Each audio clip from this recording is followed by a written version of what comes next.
dude, talk to me about marriage. What you got married? You explain it. I don't want to say it the wrong way. So it's everything here's what marriage.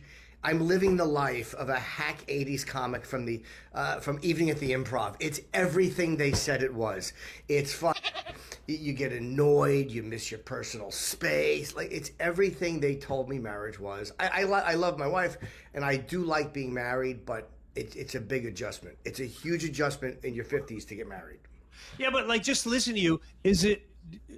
I'm just conversation. Sure. She's female or she's male? Transgender. Transgender, which I know is a big like political issue. I don't mean for me. But I mean, what I'm going to say is what I've heard come out of you is you're the only human being that's authentic because you live it, and when it comes out of you, it's honest, it's non-confrontational, it's non-judgmental, and I've heard you start joking, and I feel it's absolutely brilliant because you're just being yourself and you're being honest. And so I want you to know where I'm coming from. I think it's brilliant. Thank you, buddy. And it's funny, I've shot a special, which we're editing out, and it's a lot about my marriage. What we try to do is this. We do a podcast called Sword Fight, and it's us, and we have friends of mine.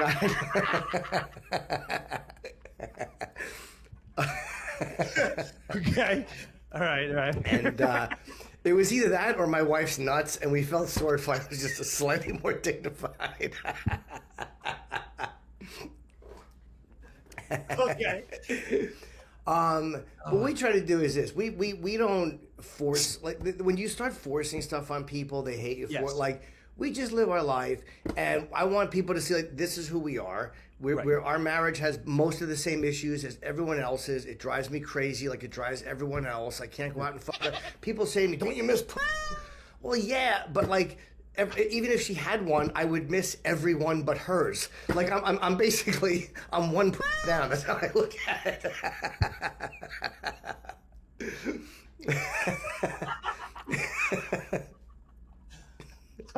Yes, that's a healthy way of looking at it. Oh my God. But it's I do like being married, but again, the challenges of it are, like, I don't want to be unfaithful. I don't want my own self-destructive or self-will stuff to, like, you know what I mean, to sabotage me being happy. Yeah. Can I ask personal questions? Go ahead. Okay. So, and what I always really admired about you is how, no matter where you were at in life and whether people saw it as, no matter how people saw it, especially as a society, whatever, you just laid it on the table, and you were always, this is who I am, and that's that, and that's something I've always really admired and looked up to you about. And so, when, like, dude, was your childhood up? Like, where does were you always into chicks, or was it like guys and chicks, or like? It's like a little bit of yes to everything you're saying. Like, I don't think that, like, even if I had a very healthy, normal childhood, I don't think that would have affected whether or not I was attracted to somebody male or trans or female or like. I think if the fucked up childhood tends to bring people towards abusive people. Like, if you know what I mean? Like, if you have a fucked up childhood, I think you're much more likely to get involved with someone who mistreats you or who hits you or cheats on you. Like, you know what I mean? Like, abusive women marry abusive men. They don't marry trans men. So I think my childhood was very sexualized, very fucked up. And my therapist is like, you were molested. But I'm like, no, they were all kids my age. They were my friends. We were each other. I mean, it really was. I mean, Edison was a party back in 1974. The Roman Empire had nothing on Edison, New Jersey. It was crazy. Tiberius, Caligula. Yeah, all the Caesars were there. But it was it was a little messed up. My childhood, sure. All right, but what I love about you, honest, I listen, man. You know, I've heard Colin talk about stuff like this. Colin talked about like in a one man plays like well, so probably in a closet or whatever, where he said, but that is such a taboo thing, and I'm gonna go out on a limb and say, especially 80s kids, that happened to way more kids than anyone can imagine. Because I know, I 100%, I will never say who, what, or whatever, because I knew it was all innocent. I knew it was all innocent at that time because we were children. I remember being brought into a shed, and I was like, what is going on right now? Like, what just happened? What just happened? And I also, between you and me, I think pornography too, or the one kids went to Catholic church. I don't know if something happened to them, but and I'm not saying they're involved. Whoops. Whoopsie daisy. But pornography. I remember when when somebody found a tape, and we as kids, because I still even think a 16-year-old's a kid, a 17-year-old is growing up, but still a child, 12, 13, 14, even younger now. When you see a man, a penis, or whatever sexualization, dude, I remember. I think my first was Debbie Dallas, and I was a Cowboys fan. I was a Cowboys fan. So you're a Cowboys fan. I'm like, oh my God, it's a Cowboy cheerleader. Is this what chicks do? Is it a Cowboy? And you're like, oh my God, we were just playing Ringalario and red light, green light, 1, 2, 3, and now I saw the whole world differently, and it was the first time I understood how that can make people extremely sexual, and that is the cause of a lot of dangerous sexual minds, and it alters minds. Not that they would kill or rape, but it alters what it's supposed to be. Do you know what I mean? Yeah, I think it's like anything else. It's like alcohol, or it's like the abuse of anything like that, or the overuse or incorrect use of it really does screw you up. Like, I know guys who will watch porn. They're like healthy. They'll like look at it on their phones. They'll masturbate and they're done in 3 minutes, and that's the end of it for 2 weeks.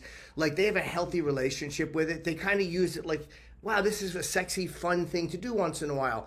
Whereas me, the first time I saw it, because I have that addict mentality, like I just can't stop. I remember the first pornographic pictures I ever saw. And by the way, I don't blame. I remember mine too. Yeah. It would be funny if it was the same guy.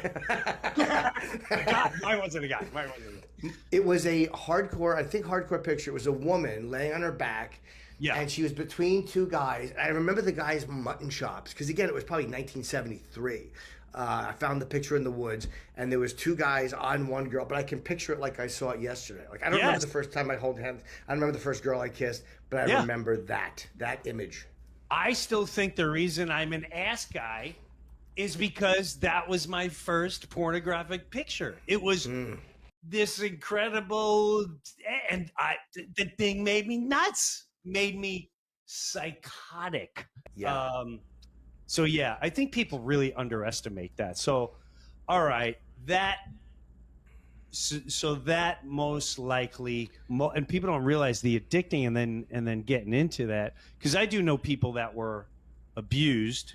Sure. And now they went on to a path, and some of them, they're all in trouble, whatever. And some of them still very quiet and have issues like this guy can't get it up, and I know why he can't get up anymore, because something happened to him. But he'll never say that to anyone because it's such a harsh embarrassment. Shame. It's shame. It's shame. But I feel like you don't have the shame. How are you able to conquer that? How are you able to conquer that shame, because as long as I known you, and listen, I'll be honest with you. There's times where like, I wish you wouldn't say that, or dude, that's Sure. I can't jump in with you on that one. But Sure. you're laying it on the line. I like that you are that honest, and you're looking for the funny route in it too. It's the shameless, but not a mean shame. Not no. I don't care. It was just like, hey man, this is who I am. This is who I am, whether you like it or not. It's one of those things where I do have shame. Like, I've basically been grabbed by both toes and dipped in shame. Like, the only thing that doesn't have shame are my 2 fat toenails. Oh yeah, yeah. I'm lacquered in shame. Like, I'm shining with shame. I am shame, Jim. But you learn how to make it funny, because it's not just shame about that. It's more like a shame of who I am as a person, or my thoughts, or that I'm not good at it. Like, it's not rational, and I know it's not rational. And when it comes to sexual stuff, I know that everyone has secrets. So, and like, you know, like, I've been with a lot of trans girls, and if you want to know what celebrities trans girls, fuck a few of them, and they tell. So, like, the amount of people who I know, I would never say it either. I'm like, I would never say it. I would never out people. But I mean, like, I don't judge my insides with other people's outsides, as they say. Right. And I feel like if you're not hurting anybody, I have no shame in my marriage or my life, because we're not hurting anybody. Like, I'm an adult. We made an adult decision. This is who I love. Right. And I don't. That I have no shame about. I the shame about stuff from, like, you know, what makes me into being Jim Norton, like that type of, like, deep rooted shit. But it has nothing to do with my active life now. I'm actually happy. And I don't care if people, the key is not to care if people approve it. Like, when you go out in life, right, and you're talking about yourself, and you have your hat in your hand, and you're going, hey guys, this is, and you're almost begging people to accept it. I think you put yourself against the 8 ball that way. But if you give it to people and you go, look, I'm trying to be funny, it's my job. And if you accept it, great. I want you to accept it. But if you don't, great. I don't care. Like, it's fine with me. It's truly fine with me if people don't. There's no one in my life I wouldn't cut out. There's no one whose approval I feel like I need. All right, so Jim Norton went on Jim Brewer's show, and they got into Jim's relationship with his wife. Very interesting, because Jim Brewer premiered that video, and I guess Jim Brewer seems to be leaning into the right-wing thing lately, even though he's never really been a political guy, and his chat was not having it. But Jim Norton trying to explain how he ended up with his wife there. They blame a lot of stuff on, you know, things that happened to him as a kid. I think a lot less of that happens now, only because of, you know, all the kids have phones and they can all just watch porn now. And kids, it's different from, like, especially when they grew up. But even like when I grew up, like, kids aren't allowed to go outside anymore. It's not like my mom used to kick me out of the house every day and say, come back when the street lights are on. Like, you're not allowed to do that anymore. So kids really can't get that mischievous with each other anymore. But Jim Norton is a gay man. I mean, we just have to, we can try and dress it up as much as we want, but he is a gay man. Because his wife, Nikki, was willing to get the surgery, and he said he's against it. So he is just a gay guy, which is fine. Nobody really cares. It's just hilarious. The only problem is, though, is he's trying to make her a thing. And the problem with that is she's your wife, dude, and she's a lot younger than you, and it just looks like exploitive on her part. It looked like she hooked up with this much older guy who's got money, and now she's trying to be part of the show. And it's like, no one's buying tickets to watch your wife. They're buying tickets to watch you. No one wants to hear your wife on a podcast. They want to hear you. And it almost seems like, oh, Jim, let me be part of show. I am Norwegian or something. I am very funny, right, Jim? hey, Jim, I'm very famous. And like, yes, honey. No. That's what it seems like. And I think that's what people's problem is, ultimately, with this situation every time you bring his wife around. But I don't know. Let me know your thoughts in the comments.